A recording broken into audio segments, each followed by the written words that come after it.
Hey there, lovely listeners. Welcome to Uniquely Wired Podcast. I'm your host, Nani. On this podcast, we uncover the beauty and nature of autism through heartfelt conversations. Let's jump in. What's up, podcast fam? Welcome back to another episode. I'm your host, Nani, and on this episode, we are going to dive into the topic that is trusting others with your autistic child or perhaps children, because in my case, I have two autistic children, and it is very hard. For me to just pick up and leave the kids with just anybody. That is not easy for me to do. I think, it hasn't happened, by the way, but I think if it was to happen, it has to be a situation where literally I have nobody that I trust and I have no choice at the moment. That's the only way it's going to happen. But today on this episode, I want to give you some strategies that can help you to begin to trust others with your autistic child. Um, and again, this is something that I'm putting to practice myself because, the only people as of right now that have babysit my kids, whether it's for one day or overnight, has been my in laws and my parents. And outside from them, um, Eliana's godparents got to watch her a couple times a while back. And 2 years ago, when I was working for an ABA agency, I had one of the youth from our church babysit Jacob for me while Eliana was in school and I was working with my client.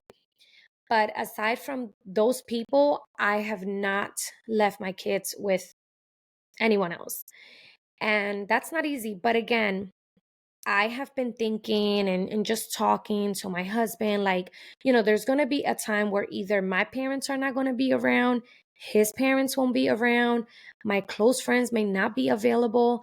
And I need to have someone that I can be like, look, I need you today because X, Y, and Z. And so these strategies should be very helpful. I wrote them down and I've been reading over them and I'm like, you know what? This makes a lot of sense. So, first and foremost, let's talk about identifying trustworthy individuals. Let's talk about it. So, how can you identify these trustworthy individuals? Number one, patience and understanding. Look for individuals who are patient and genuinely interested in understanding autism. Don't look for people that just want to tell you how to raise your kids or people that perhaps just don't understand your kids, but they think they do because they're those type of people that think they know it all. So make sure that you are looking for people that genuinely are hungry for learning more about autism. They just want to understand it. They want to make sure they are embracing your children. Another thing is experience and training. Make sure that this individual has experience or specialized training in working with autistic children.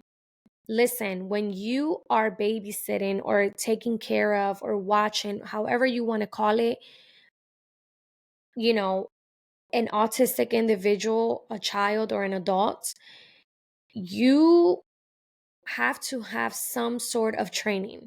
I don't care if you're an autism parent yourself.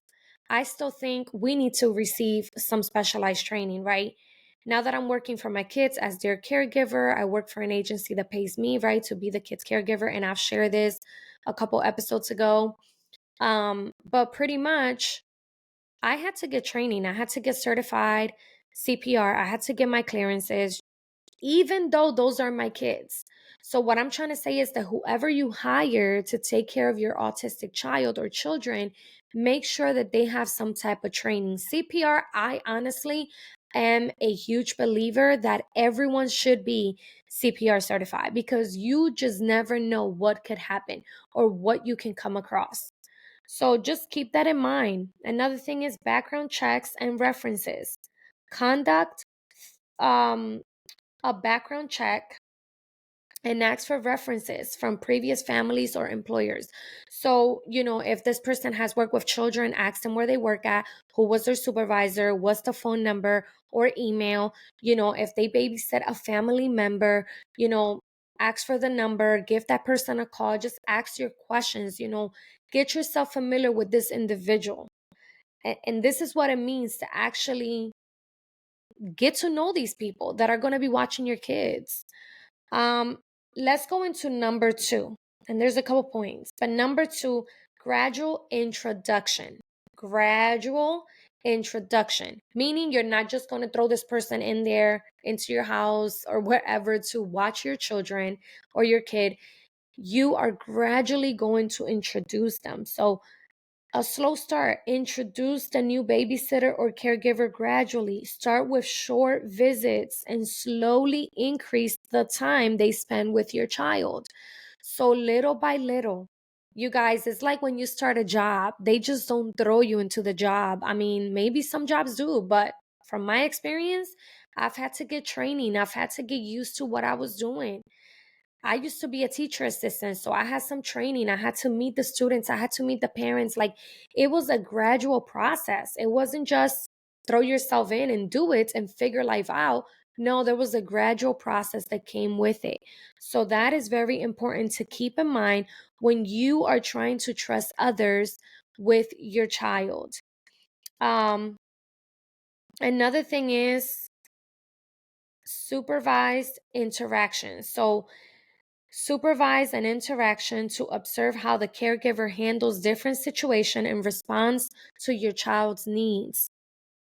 Just supervise it, stand around. If you want to just have the camera and maybe sit outside and watch how they, handle your child and how they handle situations around them. If someone calls them and, gives them a tragic news, or perhaps just whatever they want to call him about. I really, nothing is coming to my head right now, but you know what I mean. Like, see how this person is handling these situations, these scenarios, right? And observe that. Number three, effective communication, right? So, detailed instructions. Provide clear and comprehensive instructions about your child's routines, likes, dislikes, triggers, and coping mechanism.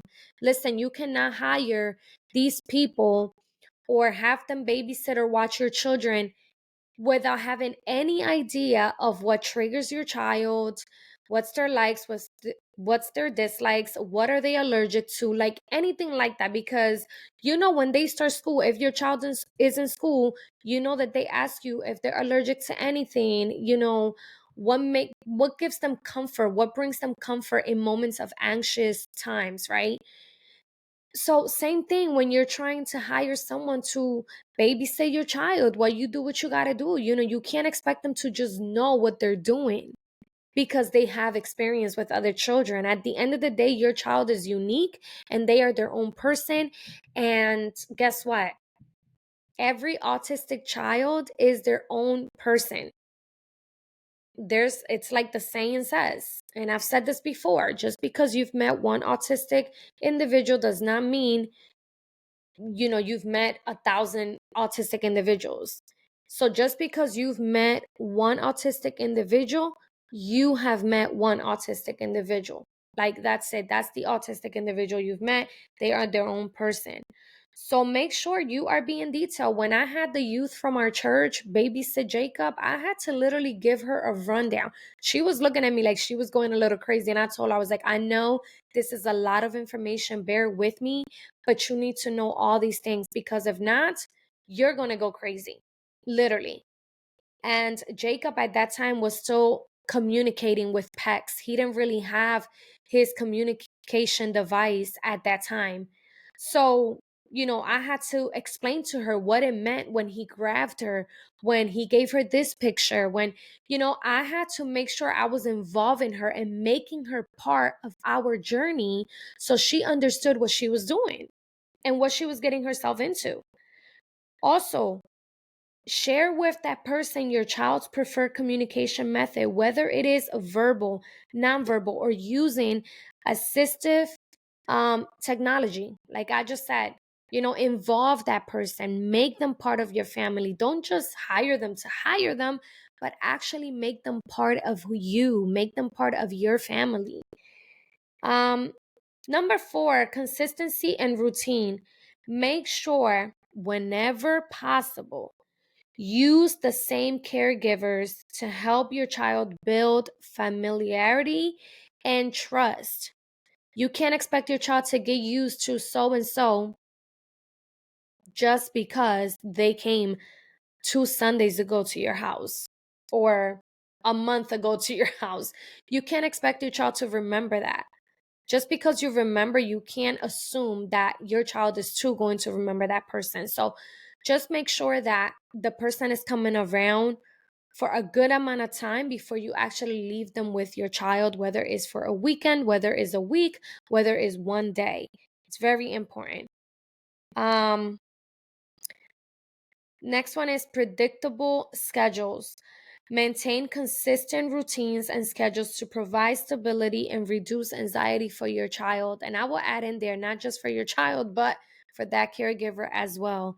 This is just very crucial things for you to keep in mind when you are looking to trust others with your child. I think sometimes, we do want to trust people. We do want to put ourselves out there because we need that break, because we need our time. And it is so important that you take the time for yourself and that you enjoy life too. But I get that we tend to hold ourselves back because I think we just automatically think that in order to trust people, we're just going to give them our kids and that's it. Goodbye. I'll see you later. No, there is a process that comes with that.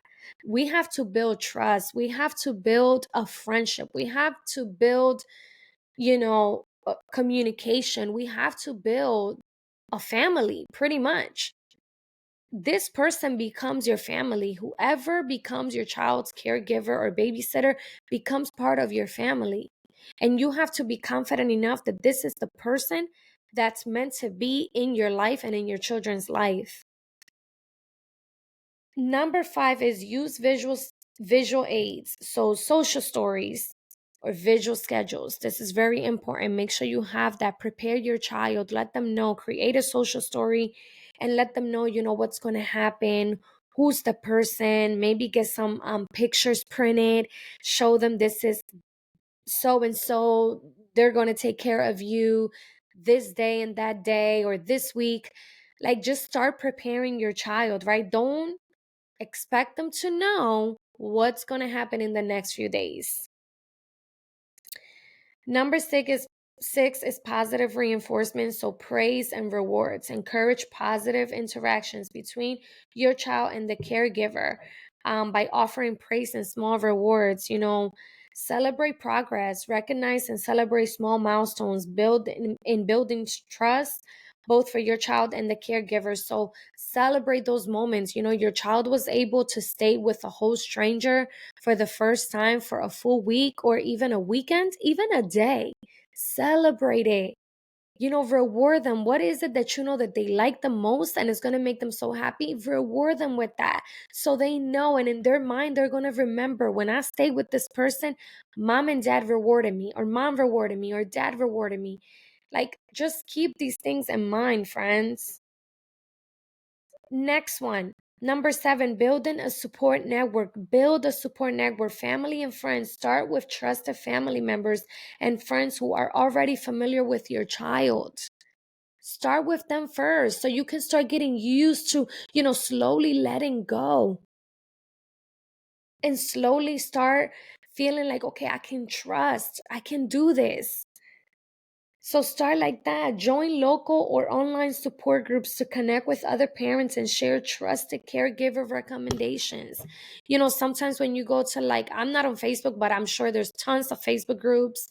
If you join a Facebook group or join a group online anywhere, maybe you can ask someone, hey, do you know of anyone in this state or this city that, is good with autistic children? I'm looking for a caregiver, whether it's part-time or full-time, whether it's just in occasions, in emergencies. Ask. You're never going to know if you don't put yourself out there. We have to put ourselves out there. Number 8, open communication with caregivers.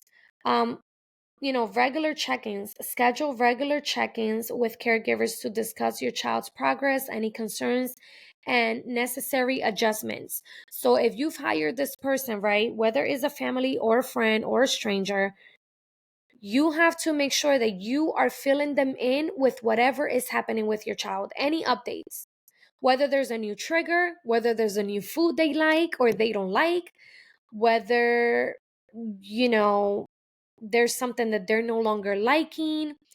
Like, just update them, make them feel like part of your family, make them feel included. They too matter, they should be involved. Because how you expect to build this trust and to build this bond with this person that's going to be watching your child or taking care of them when you're not even involving them? You can't assume that they know what's going on with your child just because they're watching your kid every once in a while. That's not how it works. You have to make it a priority to update them. You have to make it a priority to fill them in on what's going on. Encourage feedback. Create an open line of communication where caregivers feel comfortable providing that feedback about your child's care.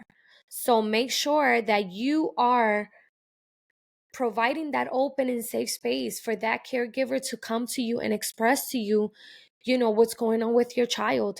Listen, have an open mind. I know that as parents, we really think we know it all, but we really don't, though. We really don't know it all. And you have to recognize when you don't know it all. And that's okay. That is okay. We're not going to know it all. We have to take baby steps. We have to take it one step at a time. Some of y'all want to be jumping 10, 20 steps ahead when you haven't even gotten through your first step. So take it slow, right? But make sure you are making it comfortable for that person. Professional support. Therapists and counselors work with a therapist or counselor who can provide guidance on how to build trust with a babysitter or a caregiver. Um, Also, training programs. Find out what training programs are available for that caregiver or babysitter, and let them know about it. Hey, I would like for you to take this training before starting to work with my children. I would like for you to get this certification, whatever it is.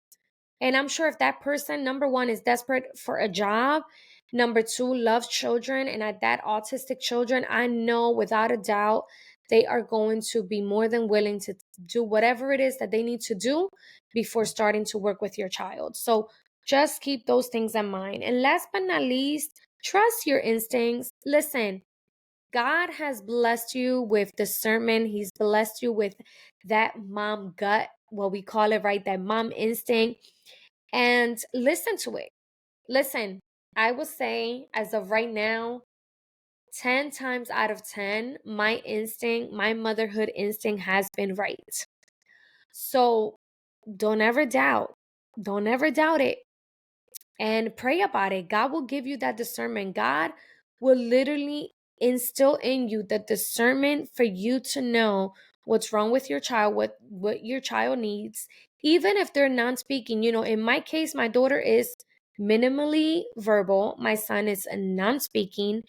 And it's not easy. They can't tell me when they come from school or I pick them up, like what happens if something happened to them, if someone was nasty to them. They can't tell me that. And so I have to be prayed up every single day and just ask the Lord to guide me, guide my thoughts, guide my heart. And He'll allow me to feel if there's something up. And trust and believe, I will bring it up. So it's one of those things, guys. You really have to be in prayer and ask God to really guide you, especially for those of you that are Christians, that are believers, that have faith. You know, you really have to trust God with your children. And I like to say that I live a life of faith. I live a life of trusting God every single day because every day I get up and I leave my kids in their school. And guess what? I have to trust that God is watching over them, that they are okay, that they're in good hands.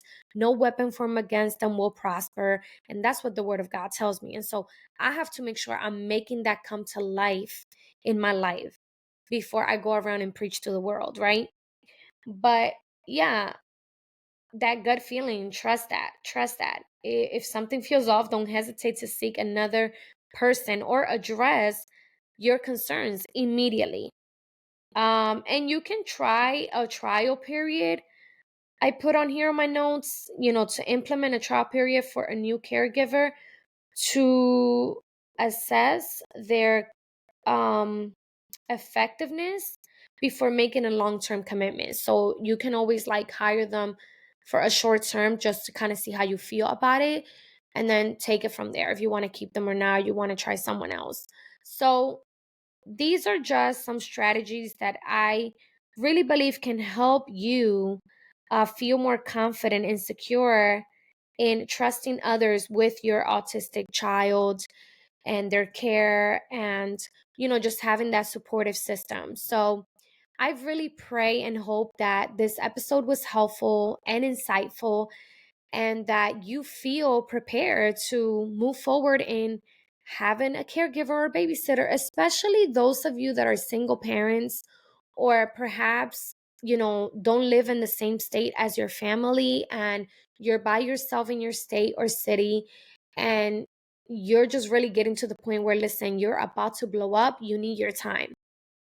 Because this is the thing, your child has a purpose. They're not just here by mistake. You should know this. They have a purpose, they have their own identity. But guess what? You do too, mom and dad.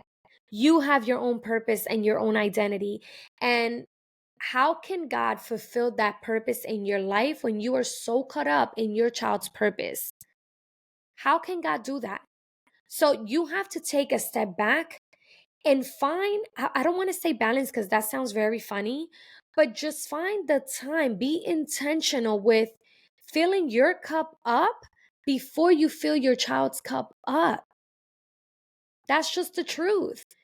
I can't fill someone's cup all the way up when my cup is empty. When my cup is dragging, is running low, it's breaking at this point. It's into pieces. How? So you have to make sure that you are allowing God to fulfill his purpose in your life so you can know how to help your child. So you can feel better, pouring into your child's life and into their cup.